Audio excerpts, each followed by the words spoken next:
love hacks can help you shortcut to healing in your relationship without all the drama.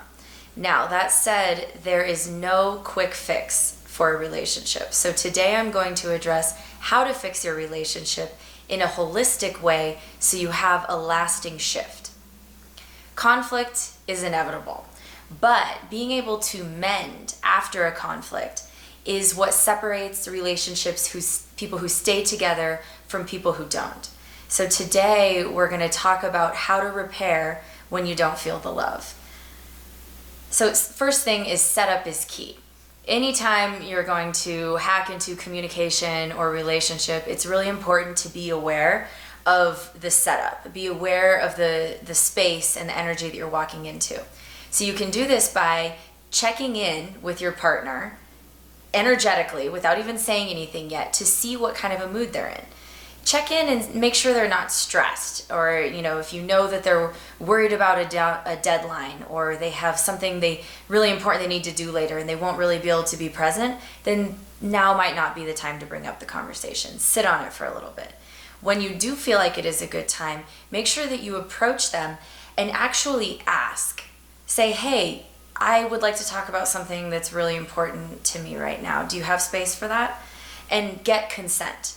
And when you get consent, then you're not just launching into something that they aren't ready for. Now, top 3 love hacks that you can come from to aid in relationship repair. First one is responsibility.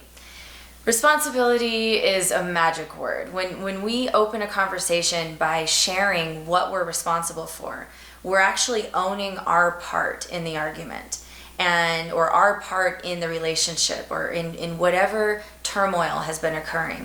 And when we own that, then we are taking back our power. We are no longer a victim to the argument we had earlier, to our partner, or to the relationship.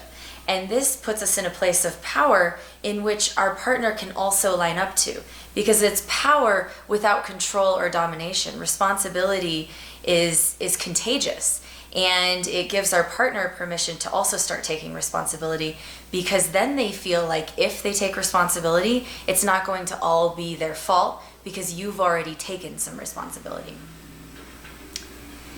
And then the next love hack is vulnerability. Vulnerability is when we show up and we share what's actually going on underneath. We don't share the logical argument. We don't share our anger. We don't share we don't just withdraw and shut down. These are all masks. Logic, shutdown, and anger are all masks for something else. And when we can show up and share that something else, that loneliness, that sadness, that fear, that really tender place that actually is existing underneath all of that, that is where the true healing occurs. And that is what our partner is actually wanting to hear.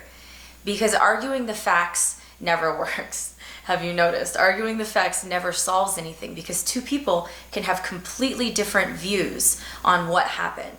So if we argue about those facts, we're just creating more turmoil, and we're hitting the surface of something really deep underneath. And that's the core emotion, and that's what we can share that is actually disarming. I call vulnerability the secret weapon that disarms all conflict. And the third hack is empathy. Empathy is a wonderful love hack. It's all about understanding what it's like to be someone else, and understanding that we can have no idea what it's actually like to be our partner. And empathy helps us to get curious about what it's like to be them. If we just show up with a blank slate and assume nothing, like we don't know what it was like for them. We don't necessarily know that they were trying to hurt us earlier, even though it might feel like that. But when we get into their world and we begin asking them what it's like for them, many times we can be very surprised, because the way that people act and the way they're actually feeling, especially when there's tension and especially when it's someone that we really love, the way we act and the way that we actually feel can be very different. And it's never about the content. It's always about how our partner is feeling. So when you're in relationship turmoil and you feel like your relationship needs fixing, learning how to repair properly can be the difference between the relationship working out or the relationship ending up in a place of contempt, which is the number one killer of all relationships. So remember, you have no idea what it's like to be your partner. So ask. Responsibility is contagious, and vulnerability is your secret weapon.